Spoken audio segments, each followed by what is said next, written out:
I'm excited to start this Congress off talking about how we can all support a healthier America. Employer-based health insurance covers about 55% of Americans, with about 72% of employees receiving medical benefits from their employer. This is a huge population and a space where employers can get creative in how they support a healthier workforce. Health is a huge predictor in productivity, and it is in everyone's best interest to invest in and support a healthy population. As a former employee myself, I know what it's like to want the best for my employees and what it takes to offer an attractive benefits package, with health care coverage being one of the most sought-after benefits. I also know that the government and the regulatory environment tend to make it harder on employers to take care of their employees and prevent them from offering their employees a real choice and type of coverage that works best for them. I've experienced firsthand and heard from many small business owners on the struggles they face when it comes to offering a robust health insurance package. It is our responsibility as the federal government to work with their business owners to understand what is going wrong and come up with creative solutions to fix it. Congressman Kevin Hern, please welcome to the stage. From Kansas to Oklahoma, good to be with you. Good to see you. The Congressman is also the chair of the House Republican Policy Committee, so you are a real policy wonk, I guess. That's what I'm here for, is policy. I was just sitting there thinking, we were just talking, I'm glad I didn't wear the same suit and tie. That would have been a bad look. So we just heard from you a moment ago. How do we get there? How do we make America healthy again? How do we pay for it? Yeah, health insurance or health care in America has changed in my lifetime. When I grew up in the Ozark Mountains of Arkansas, we would go see the doctor, the family doc, or the country doc, and he would be our network administrator. And since that point in time, an old family doc told me when I was running for office in 2018 that health care is between a patient and a doctor this close, and today it's miles apart. And that every layer of that is cost. And so today, the times of people working 30 or 40 years at a job and using the company health insurance has changed. People are teleworking, they're working at different gigs, and they need to have the insurance with them. So I pushed really hard on the ICHRAs, where you have the individual health care coverage that you can take with you as an employee, and employers can reimburse you for that, pay a portion of that, and let you manage your own health care as you see fit as an individual, and use the same marketplaces to go drive those costs down. Not sure if you heard Secretary Sebelius, but she expressed some real concerns about where things stand right now, the cutbacks in terms of DOGE and funding, and the possibility of some cutbacks at HHS. Is that looming out there? Well, I think it is, but I think what I also heard her say is we're spending more on a per-person basis today, and she's concerned about the health of Americans today. So those are sort of those two phrases, those two bookends are what the real problem is. And even her old boss, President Obama and others back in the day, has said the same thing in the sense that there's a lot of waste in government. And so I think, as President Trump has said time and time again on the campaign trail, I'm not going to cut the benefits for those who need health care, those who deserve the health care that they need based on their economic outcomes. And listen, he has not only said that to the press, he said to us individually as members of Congress. You talked about policy. I believe that we should come together in a bipartisan way and address some of these inefficiencies and ineffectiveness of some of these policies. But he does not want to touch them. He understands that the American people are hurting from inflation. He wants to make sure that the last thing they have to worry about is their health care, should they need it and deserve it. But, we're going to look at this. We've got to find, we cannot continue going down this pathway of a $37 trillion debt, almost running $2 trillion deficits, when we've got the economic impacts of China, surrounding us around the world. As you know, though, Elon Musk had that chainsaw. Even President Trump said maybe we need a scalpel, not a chainsaw. So how do you strike the balance to make sure that there are cutbacks, but you're not getting to the core of the people who are doing the research, the development, and the services that are needed? I haven't talked to the president about this, but my guess is, I've been with him a lot since even before he got elected, but my guess is that you're seeing some of that pushback now with the cabinet secretaries. They want to do their job. They understand they were elected because they had some expertise or a lot of ideas how to move forward as a cabinet secretary, just as Secretary Sebelius did. And they want to move forward, and they're seeing these cuts have been brought forth by DOGE, and they want to implement those as they see necessary to make sure their agencies are effective and efficient. So we'll see where that goes. That excerpt from that hearing, you were hearing from employees and employers. What are they telling you? What are the biggest challenges when it comes to health care? Because the vast majority of Americans get it through the employer that they work with. Well, I think, we have 32 million small businesses in America. I've spent 40 years in business. It's very difficult to do that in Congress, obviously. So my spouse, my wife, gets to do that now. But the biggest... And the business is what? I had, for 35 years, McDonald's franchisee, 24 restaurants in the banking world, have a manufacturing facility, 200 employees, real estate development, technology companies, the list goes on.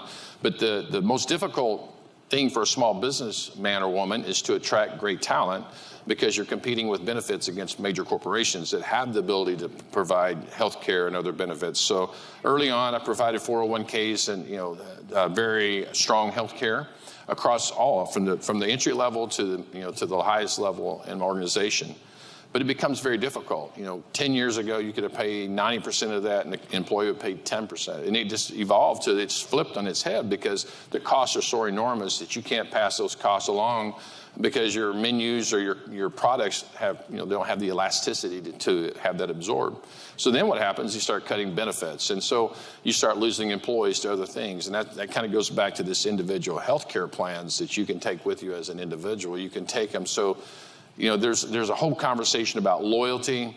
For decades, businesses said employees weren't loyal to companies because of benefits, and then it sort of reversed. Companies weren't loyal to employees because of teleworking. There was no identity. And now then you just have this kind of free-for-all. And so I think as individuals that we need to have the ability to have the best health care in America, and we need to be able to afford it, and broaden the markets on that's going to be the way to do it.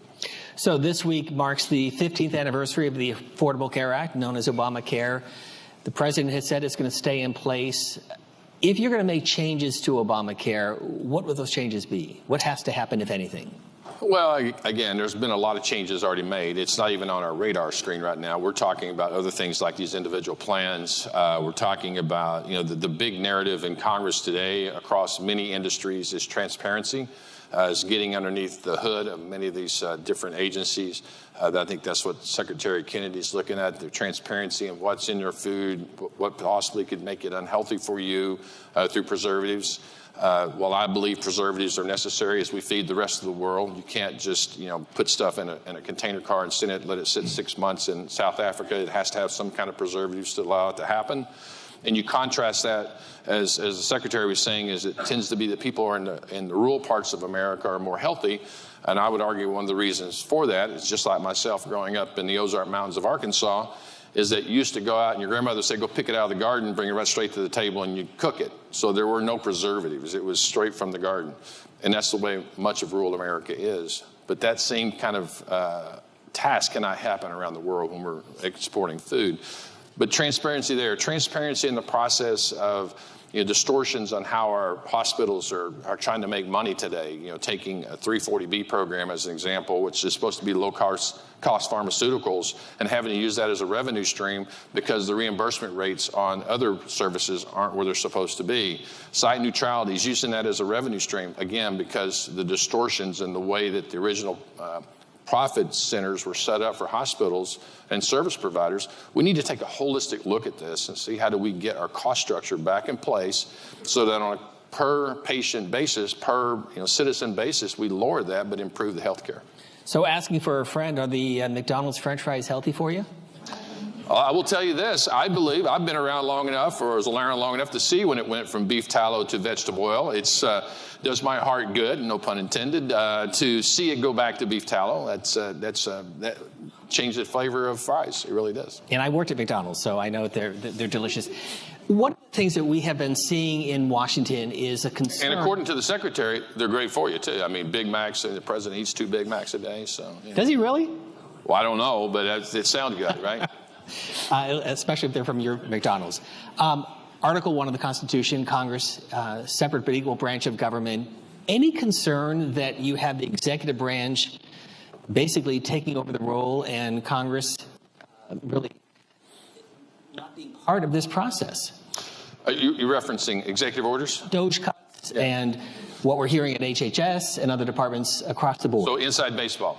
Congress has had this concern since like 1798, that the president could go and do executive orders and that Congress didn't move quick enough. But we've never seen so many in this administration. Well, it's because we have great reporters, right? They report a lot. And so I think when you look at that the executive orders are a lot from every president because they come in on what they believe is a mandate.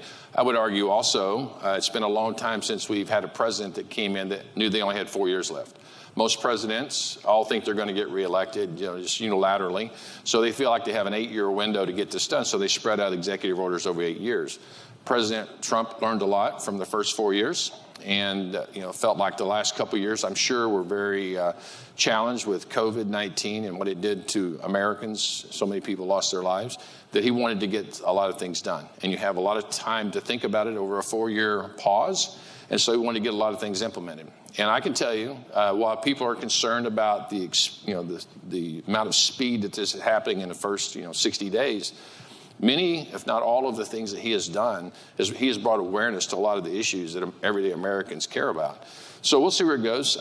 There's going to be some challenges in court. Of all the challenges over presidents over the last 100 years, President Trump has had 70% of those challenges over the last 100 years just in his term as office. So people don't like a lot of things changing. I can tell you in my 6 years in Congress, the things that's hated most up here is a lot of change. So I think he's breaking that mold, and we'll see where it goes. So you talk about bipartisanship when it comes to your colleagues on the other side and healthcare policy in general. Where is the common ground? Where is the agreement?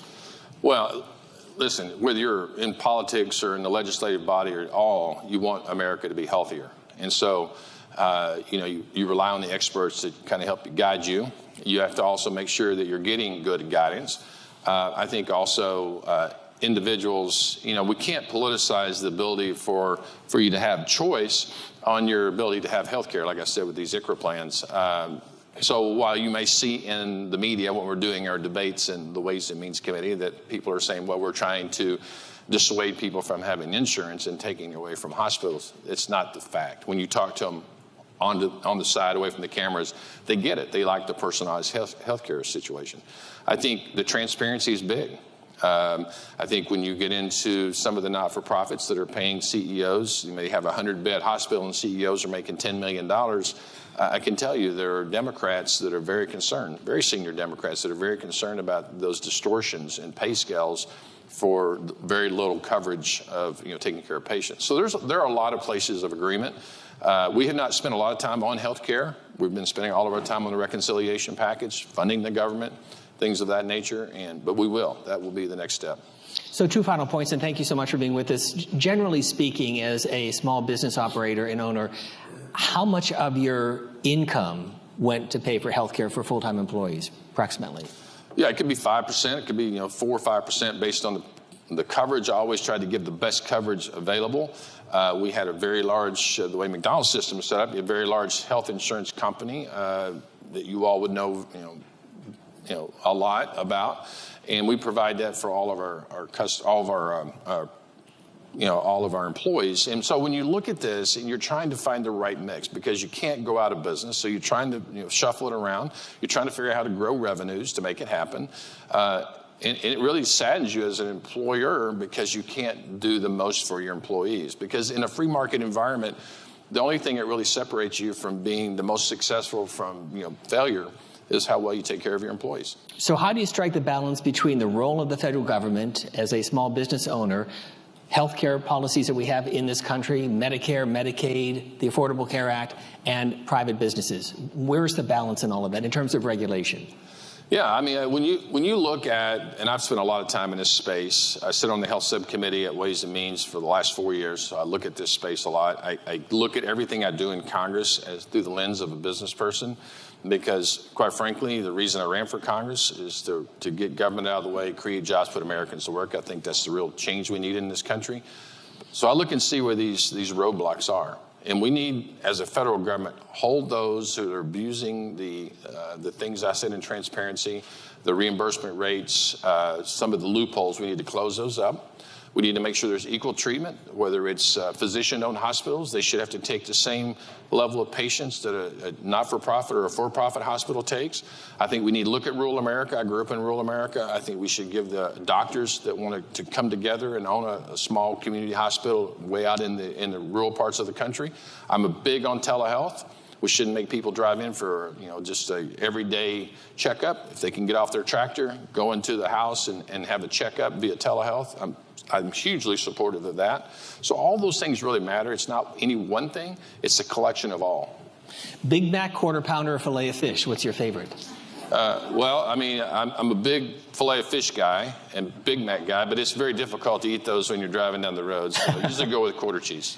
Congressman, thank you very, very much. Appreciate being with us. Thank you. Thank you. Appreciate it. Right up there. Thanks.